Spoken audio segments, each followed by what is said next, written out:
This is the story of a young geologist who went missing 15 minutes into his work shift.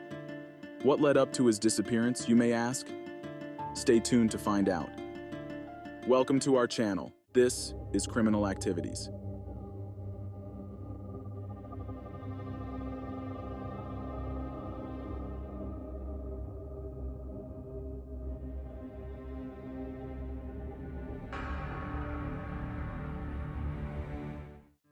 Daniel Robinson, born January 14, 1997, was 24 years old at the time of his disappearance.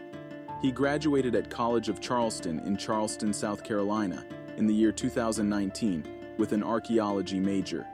Then he was hired in June 2019 as a staff hydrogeologist with Matrix New World Engineering and moved to Phoenix. Daniel was said to have enjoyed his job. He would frequently call his father to video chat to show him the rock formations. He enjoyed being outdoors and hiking. He also loved music and traveling. His father's name is David Robinson, and Daniel's mother is named Melissa Edmonds. Daniel was one of 4 other siblings. He had twin sisters named Davisha and Letitia, a teen sister named Talia, and a brother named David. He was very close to his family, and was said to never go more than 6 hours at a time out of contact with his family or friends. The day of his disappearance was June 23, 2021. Daniel showed up to a remote area out in the desert in Buckeye, Arizona, near Sun Valley Parkway and Cactus Road, arriving at 9:30 a.m. That morning, a colleague of his, named Kenneth, whom he had never previously met, said Daniel initially seemed fine. It was an abnormally cool and rainy day for the area, and they went to work on a deep well. According to Kenneth, Daniel spoke of the weather since it was unusually cold and briefly discussed the job. But after a short period, Daniel seemed distant and distracted. Kenneth said Daniel kept staring off into the distance. Kenneth originally thought Daniel may have been on drugs, but said Daniel's pupils were not dilated, and he seemed physically fine. So then he was beginning to think maybe Daniel had some sort of medical condition. Daniel also started replying to Kenneth's questions with comments not even related to the questions. At one point, Daniel asked Kenneth, "Do you want to go back to Phoenix to rest?" Then Daniel allegedly checked a weather app to see if it was going to rain. 15 minutes into his shift, Daniel walked back to his Jeep. Kenneth thought he was just retrieving something from his vehicle, but Daniel instead started his vehicle and drove off. He waved goodbye and started driving away down the dirt road. Kenneth told coworkers about this situation, and it was assumed maybe Daniel didn't feel good and went home to rest. Hours went by, and it was close to 3 in the afternoon when family and friends tried to get a hold of Daniel. But they all received no response, which was very uncharacteristic of him.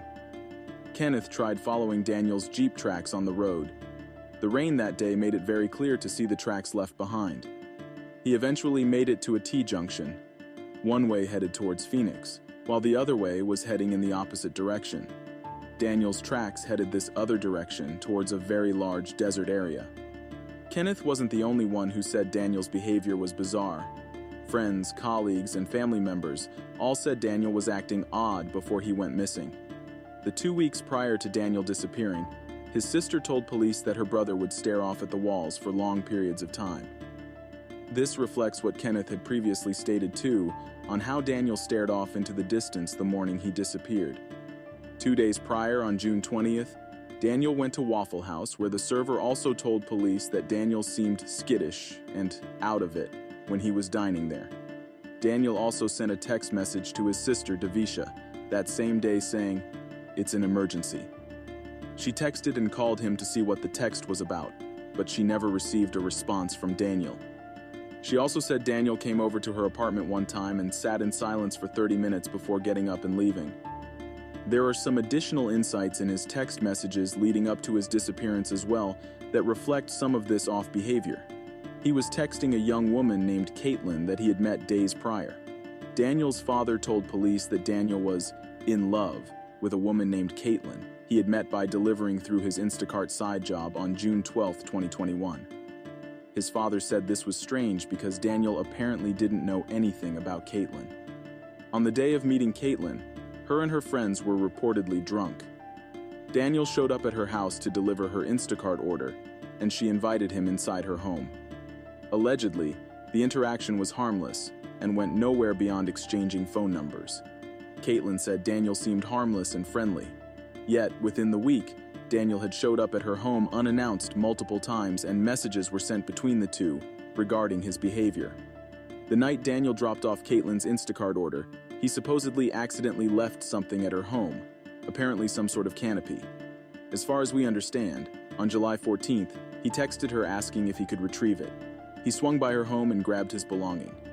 But Caitlin then told Daniel she was out of town, and he would need to wait until she returned to get it back, after he had already stopped by and gotten it. Daniel showed up randomly again the 17th, again unannounced, where it was captured on her security footage, and this is where Caitlin asked him to stop showing up without her knowing.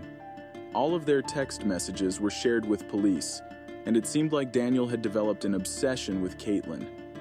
Daniel texted later that evening on the 17th saying, "I couldn't stop thinking about you," and then asking when they could hang out.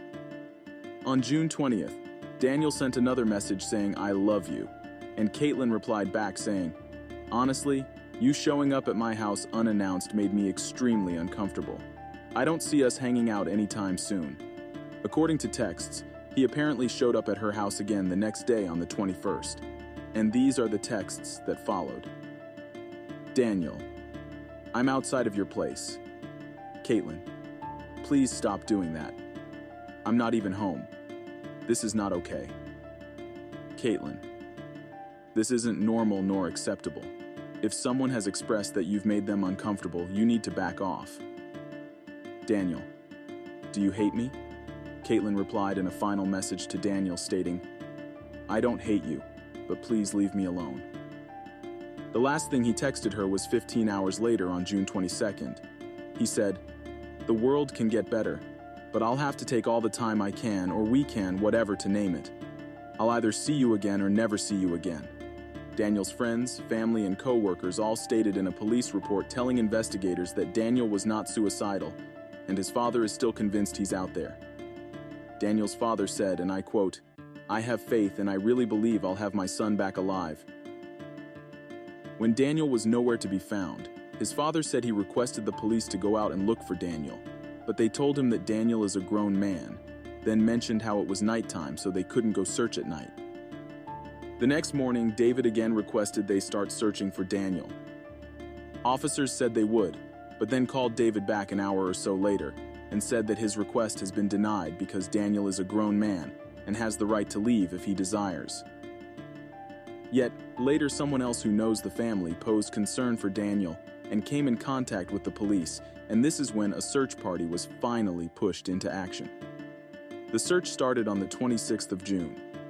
The initial search was led by the Buckeye Police Department using UTVs, cadaver dogs, searchers on foot, drones, helicopters, and Civil Air Patrol flying overhead. The helicopter and drone search failed to find Daniel or his vehicle. Daniel's Jeep was found nearly a month later, crashed on its side with significant damage in a ravine on July 19th, around 4 miles away from the worksite where he was last seen, along with all his clothing scattered all around his vehicle and other belongings discovered nearby. His wallet, phone, keys, and a bottle were inside the vehicle. A t-shirt, jeans turned inside out, shorts, orange work vest, boots with one of them being wedged under the vehicle, and 2 mismatched black socks were all found, but no sign of Daniel. But what happened to him? Robots were also sent down in old mines in the area, returning nothing of interest. There was no blood found in the car, and police initially ruled out foul play. Police investigators believed something triggered him to drive out to the desert, crash his Jeep, strip off all his clothing, and wander off. But Daniel's father remains convinced that something more happened. David said, "The official explanation just does not make sense. Why would he want to disappear like a monk?" His father also mentioned how Daniel had plans that weekend to hang out with one of his sisters. They were going to go hiking in Arizona. His father also had plans to come out to see him and his new vehicle for the first time in the month of July. He didn't have plans to vanish. David believes the police were not doing enough in the approach of this investigation, so he took matters into his own hands. Also, to add to this bizarre case, David logged into Daniel's social media accounts to find that all of the photos from Daniel's Instagram account had been deleted after his disappearance. So this is when David hired a private investigator, Jeff McGrath. He is a retired police officer who specializes in collision evidence. Jeff stated that he does not believe Daniel was in his car when it flipped over, but allegedly Daniel did have his seatbelt on when the airbags deployed. He pointed out that the vehicle had 11 additional miles and 46 additional ignition cycles on it after the airbags deployed. He also mentioned how there was red paint on the vehicle that couldn't be attributed to the place it was found. Jeff suspects the crash was deliberately set up.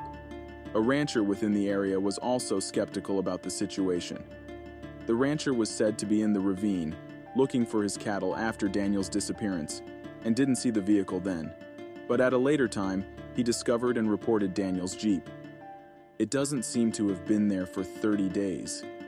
He is convinced that the Jeep was only there for a short while when he came across it, saying the Jeep was clean and how his cows would have found it. Where the vehicle was found was also an area that had already been searched before by volunteer searchers.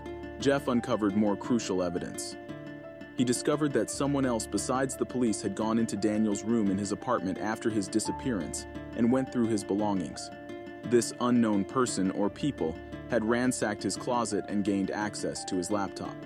David said, "I was able to get the Tempe Police Department to do forensics on all of my son's electronics, from his personal computer to his gaming system. And in that information that I did receive back, someone was in his apartment looking through his computer searching Google history, just fooling around on this computer." On the 24th, the day after Daniel's disappearance, police were told to check his apartment, but they didn't go inside. They didn't actually go inside until July 7th, nearly 2 weeks after he was reported missing. Throughout the past few years, there have been false leads and witnesses, along with numerous reports of human remains being found in and around Buckeye, but none of them have been reported to be Daniel's. Theories have been circulating around foul play. His father believes it could be simple jealousy. Some say it could have been from a severe head injury, as to why he undressed all of his clothing. Another theory someone had was that since he mentioned how he was tired during work, he could have stopped on the side of the road for a nap and became a victim of a carjacking and was then left in the desert, or there may be the possibility of drugs. Police also mentioned his strange behavior could have been from Caitlin that he was said to be in love with, but barely knew. This could have had something to do with why Daniel disappeared, considering how his last message to her was sent just hours before he vanished. Not to blame Caitlin for the disappearance, but Daniel could have gotten depressed from being rejected. But all this to say, please keep in mind that these missing people cases we cover are for real people. So if you have any information on Daniel, please follow the website or call the phone number listed down in the description box. His father also is active on YouTube to spread the word about his son's disappearance. It will be going on 4 years now, and Daniel's loved ones and supporters don't want his case to be forgotten. The time his family has spent without him over these past years hasn't gotten any easier. A short description we have of him is that he has black hair and brown eyes. He was also born with a disability. He didn't have a lower right arm, but it was said that didn't stop him from anything. His last known weight was 165 pounds, and he is 5 feet 8 inches tall. David mentioned that Daniel is a very smart, intelligent young man, and how much he is loved by his family and friends. He had 4 siblings, and growing up, he tried to outdo everybody, academic-wise. He also was said to excel in school in Charleston. He was very outspoken and energetic. He enjoyed nature. He was a funny guy who had lots of friends and could make friends easily. David also said, "I love my son. We have a really close relationship. Our family's really close. He's close with his mother, his siblings, and other family members. We have our own little relationships. Our phone conversations are 1 to 2 hours long. We discuss everything. I have to find my son. He wouldn't quit on anybody. I can't quit on him." David said this fight will never end. Daniel's father is an Army veteran and has been playing a huge part in his son's investigation. He mentions how in the military he learned you never leave a fallen comrade, so he is dedicated to finding his son. "My son is my mission," he states. Regarding the continuing search for Daniel, they have a GoFundMe page that I will link below as well. It has been set up to raise money for searches and awareness. David has expanded his search for his son from not only the desert, but also to scope out cities to see if his son got lost amongst the homeless, or in a mental or medical hospital. They are also committed to helping other families who are going through similar situations. Also, on their website, you can find several ways to help spread the word on Daniel's missing persons case, including a mail-in protest form, printing flyers, and donating. Daniel's disappearance certainly remains a mystery, but I want to know your opinion on this case. What do you believe happened to Daniel? Do you believe he is still out there alive? Do you believe he disappeared due to a broken heart? Do you think this all was a result of foul play? I'd love to hear from you in the comment section. This is Criminal Activities signing off. Stay safe out there.